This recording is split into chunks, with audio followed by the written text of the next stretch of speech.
I had rented an Airbnb to stay at for several weeks while I was in between apartments. I had just moved out of my apartment and hadn't yet found another place to move to, so I had all my stuff in a storage unit. For the time being, this Airbnb was in a small neighborhood, about 30 minutes from where I lived before. It seemed like a quiet town with not much going on. Not the cleanest or nicest place, but not the worst either.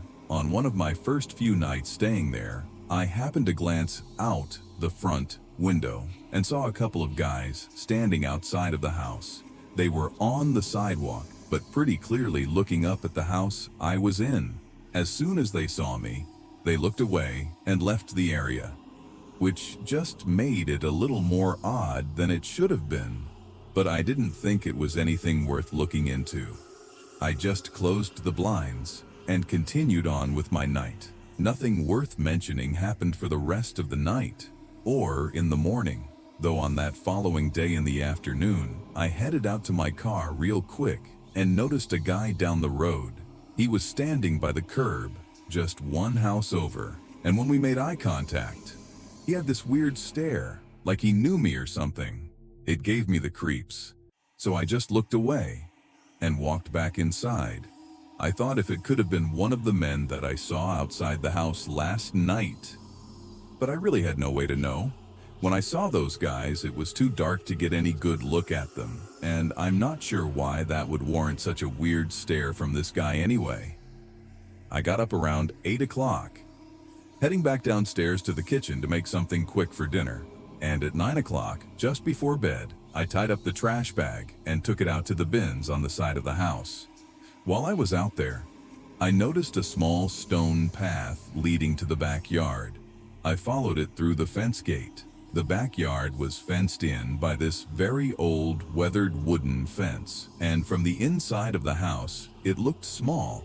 But off to the side, there was actually a shed, a fairly big one too, and peeking through the gaps in the wood, there was lights. Confused, I walked up to it. I listened for a moment, somewhat concerned someone might be in there, but I didn't hear anything. So I opened it up. No one was there, but the small overhead light bulb was on. I clicked off the light and closed the doors. I had that little voice in the back of my head saying that was really concerning, that it looked like someone might have been in there. I headed in and sat on the couch, deciding to watch some TV before bed to keep my head clear. I didn't even make it to bed though. After just 30 minutes, I was out cold.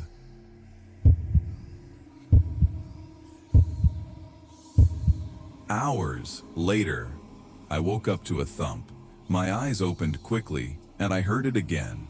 Someone was walking inside the house. Their footsteps slowly moved down the staircase and into the front hallway, then toward one of the rooms in the back of the house. I almost didn't believe myself, like this was a dream or something. I got up from the couch and walked quietly to the corner of the room, then looked around the wall. A figure was standing in the dark, facing away from me, peering around the room, like he was looking for someone. I moved back out of sight. After a moment, his footsteps moved through the hallway, approaching the living room. I froze in the corner as the man walked into the opening of the room. He stood there, facing me, darkness covering every detail of him. His head moved, looking at the couch, and then he mumbled something under his breath. "Where the hell?" A short, frustrated whisper to himself. He couldn't see me. I was in the darkest corner of the room, nearly pitch black.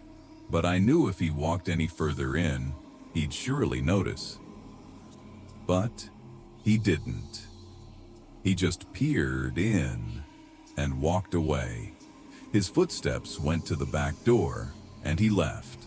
I grabbed my phone and keys and booked it out to my car.